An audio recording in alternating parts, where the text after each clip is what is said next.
अस्सलाम वालेकुम dear students, hope so आप लोग ठीक होंगे। बेटा आज का जो हमारा टॉपिक है वो है impact of human activities on the atmosphere.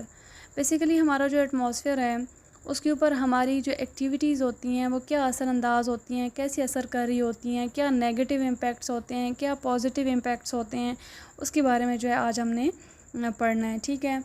अच्छा, human activities and atmospheric impact.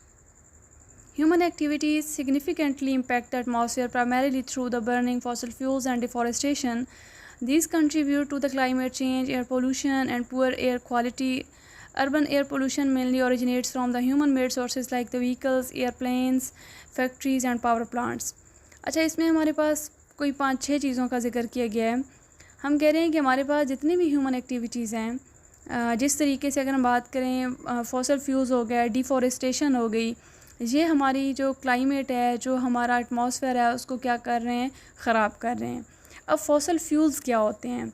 हमारे सालों गुजर गए हैं जो प्लांट्स और एनिमल्स जो कि ज़मीन के अंदर दफन हो गए थे, ऐसे प्लांट्स जिनकी जड़ें, पत्ते वगैरह कुछ भी वो जो उनके रिमेन्स हैं, अगर वो ज़मीन के अंदर दफन हो गए थे, और इसी तरीके से अगर कोई एनिमल्स वगैरह हैं तो वो ज़मीन के अंदर दफन हो गए थे, वहाँ पे क्या हुआ कि ज़मीन की बहुत सारी उसके ऊपर लेयर्स आती गई, मिट्टी वगैरह आ गई, और ज़मीन का जो टेम्परेचर है, जो उसके ऊपर आने वाला प्रेशर था, वो चेंज होता रहा। सालों बाद वो जो एनिमल और प्लांट्स के जो रिमेन्स हैं वो आपके पास क्या कहलाते हैं, fossil fuels.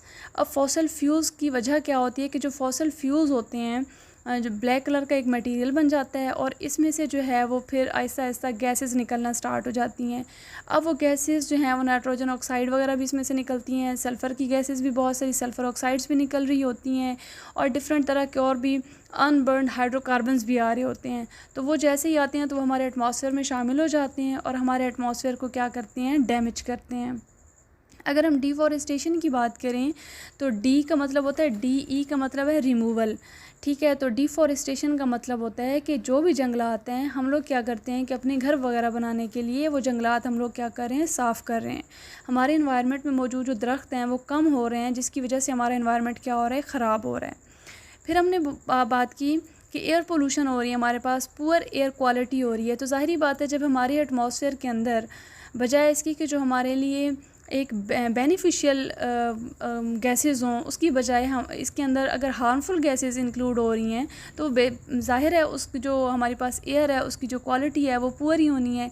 Urban air pollution में हम बात करते हैं तो हम कहते हैं जिस तरीके से सिटीज़ में, मेन सिटीज़ के अंदर गाड़ियाँ वगैरह होती हैं, उनका धुआं जाता है, जहाज़ वगैरह, एयरप्लेन्स वगैरह हो गए, बहुत सारी फैक्ट्रीज़ हमने लगाई हुई हैं, पावर प्लांट्स लगाए हुए हैं, उनमें से निकलने वाला जितना भी धुआं होता है उसके अंदर जो डस्ट पार्टिकल्स होते हैं वो हमारे एटमॉस्फेयर को डैमेज कर रहे होते हैं।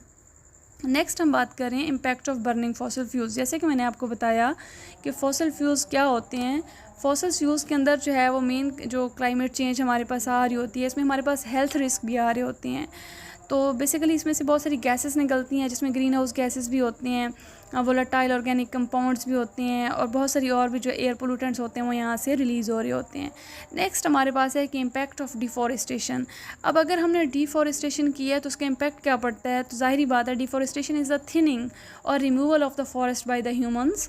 कि हम जितने भी लोग हैं, हम लोग जब डिफॉरेस्टेशन करती हैं, जंगलात को काट देते हैं, थिनिंग का मतलब होता है कि कम हो जाना या फिर फॉरेस्ट का रिमूव हो जाना। इसलिए हम कहते हैं it is a major contributor to climate change, मतलब ये एक मेजर नेगेटिव इम्पैक्ट डाल रहा है। फॉरेस्ट क्या करती हैं, फ़ायदा क्या होता है इनका हमारे एटमॉस्फेयर में रहने का, जंगलात का, क्योंकि ये जितनी भी कार्बन डाइऑक्साइड होती है उस सारी को एब्जॉर्ब कर लेते हैं और हमारी एयर जो है वो बिल्कुल क्लीन हो जाती है। अगर हमने जंगलात काट लिए तो जितनी भी कार्बन डाइऑक्साइड है उसको कोई एब्जॉर्ब नहीं करेगा, और कार्बन डाइऑक्साइड की जो कंसंट्रेशन है वो हमारे एटमॉस्फेयर में बढ़ती जाएगी और हमारी हेल्थ के लिए बहुत सारे इश्यूज़ क्रिएट कर सकती है। तो हम कहते हैं कि अगर हमने जंगलात काट दिए हैं तो बायोडाइवर्सिटी जो है वो रिड्यूस हो जाती है। रिड्यूस का मतलब होता है कम होना। बायोडाइवर्सिटी का क्या मतलब होता है कि जो बायोडाइवर्सिटी होती है, जैसे प्लांट्स हो गए, एनिमल्स हो गए, उनकी पॉपुलेशन में इजाफा हो रहा है, और वो डिफरेंट वैरायटी में आ रहे हैं, तो उनकी जो ये वैरायटी वगैरह होती है ये वाइड रेंज में, ये तो मतलब ख़त्म हो जाती है, रिमूव हो जाती है। डिग्रेड सॉइल का मतलब होता है कि हमारी जो ज़मीनें हैं जिन पे फसलें वगैरह हम लोग उगाते हैं उनकी जो क्वालिटी होती है वो ख़राब हो जाती है। Disturbs the water cycle, different water cycles होती हैं, नाइट्रोजन साइकिल होती हैं, उनको डिस्टर्ब कर रहे होते हैं। नेक्स्ट में हमारे पास है effects of air pollutants. Basically air के अंदर मौजूद जो पोल्यूटेंट्स होते हैं उनका इफेक्ट क्या होता है, तो वही बात है कि इसके अंदर डिफरेंट तरह की स्मोक है, एसिड रेन है। अब आपके पास स्मोक क्या होती है कि इसमें जो है वो बेसिकली डस्ट पार्टिकल्स होते हैं। ये उन सिटीज़ में होता है, जैसे लाहौर की अगर हम बात कर लें, वहाँ पे स्मोक की कंसंट्रेशन काफ़ी ज़्यादा होती है। ये पूरा एटमॉस्फेयर धुंधला कर देती है, वहाँ पे बिल्कुल डस्ट के पार्टिकल्स इंक्लूड हो जाते हैं जो कि हमारी हेल्थ के लिए बहुत ज़्यादा डेंजरस होते हैं। इसी तरीके से रिस्पायरेटरी प्रॉब्लम्स वहाँ से होती हैं, विजिबिलिटी रिड्यूस हो जाती है। और अगर हम एसिड रेन की बात करें तो एक ऐसी बारिश जिसमें एसिड इंक्लूड होता है उसको एसिड रेन कहते हैं, और ये हमारी बिल्डिंग्स वगैरह को भी ख़राब करता है। अगले में है कि formation and types of smoke. Basically smoke जो है वो क्या है, smoke is a thick air pollution seen in the urban areas made of the dust, soot, water vapour and toxic gases. Basically इसमें डस्ट पार्टिकल्स होते हैं, और जो आपको मैंने सूट वर्ड बोला है इसका मतलब होता है एक ब्लैक पाउडरी सा मैस होता है, ब्लैक पाउडरी सा ना, एक पाउडर नुमा होती हैं, डस्ट पार्टिकल्स होते हैं। बेसिकली ये भी फॉसल फ्यूल से ही आ रहे होते हैं। वाटर के वेपर्स होते हैं, बहुत सारी और टॉक्सिक गैसेस इंक्लूड होती हैं इसमें। स्मोक की टाइप्स कितनी होती हैं, क्लासिकल स्मोक है जिसको हम लंडन स्मोक भी कहते हैं, और ये जो है वो सल्फ़र ऑक्साइड्स वगैरह से बनती है। अब सल्फ़र ऑक्साइड को SOX भी कहते हैं, बुक पे लिखा हुआ है SOX। ये जो SOX है इसका मतलब है कि इसमें सल्फ़र डाइऑक्साइड भी आ गया, सल्फ़र ट्राईऑक्साइड भी आ गया, हर किस्म की सल्फ़र ऑक्साइड इसमें इंक्लूडेड है। दूसरी टाइप है फोटोकेमिकल स्मोक। फोटोकेमिकल का मतलब होता है कि सनलाइट की मौजूदगी में जो रिएक्शंस होते हैं उसको फोटोकेमिकल कहते होते हैं। अब ये नाइट्रोजन ऑक्साइड इसमें सारे होते हैं। ये कहते हैं कि फ़ोटोकेमिकल स्मोक कहाँ से बनती है, ये सारे नाइट्रोजन ऑक्साइड, इसको NOx बुक वाला लिखता है। NOx का मतलब होता है कि नाइट्रोजन ऑक्साइड, उसमें नाइट्रोजन डाइऑक्साइड भी आ सकती है, नाइट्रोजन मोनोऑक्साइड भी आ सकती है, इन सब से जो है फ़ोटोकेमिकल स्मोक बन रही होती है। ये VOCs का मतलब होता है वोलेटाइल ऑर्गेनिक कंपाउंड्स। ये और नाइट्रोजन ऑक्साइड आपस में रिएक्ट करते हैं सनलाइट की मौजूदगी में, और आपके पास क्या बन जाती है, स्मोक बन जाती है, जो कि हमारे लिए क्या होती है, हार्मफुल होती है। नेक्स्ट में हमारे पास है एसिड रेन। बेसिकली एक ऐसी रेन जिसकी pH 5 या 6 से कम होती है, यानी कि दरमियान में होती है, उसको एसिड रेन कहते हैं। और ये कैसे बनती है, ये सल्फ़र ऑक्साइड्स और नाइट्रोजन ऑक्साइड्स दोनों के मिलने से बनती है, या मॉइस्चर में मिलते हैं ये सारे, तो ये जो है एसिड रेन बन जाती है। जैसे हम कहते हैं caused by the SOX and NOx from the fossil fuels mixing with the moisture.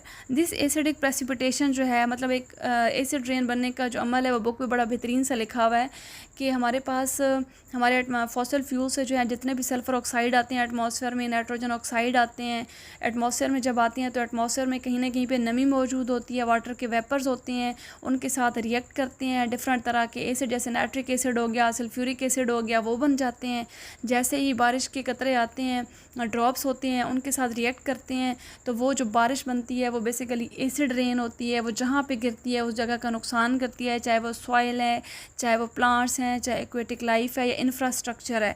अब ये इंफ्रास्ट्रक्चर क्या होता है कि जितने भी हमारे रोड्स हैं, हमारी बिल्डिंग्स हैं, उनको नुकसान पहुँचाती है। अगर हम एसिड रेन की केमिकल रिएक्शंस की बात करें तो की रिएक्शंस हम बताएंगे। बेसिकली जो इंपॉर्टेंट रिएक्शंस हैं कि जब सल्फ़र डाइऑक्साइड ऑक्सीजन के साथ, अब सल्फ़र डाइऑक्साइड कहाँ से आई है, फॉसल फ्यूल से जब आती है, हमारे एटमॉस्फेयर में मौजूद ऑक्सीजन के साथ मिलती है तो सल्फ़र ट्राईऑक्साइड बना देती है।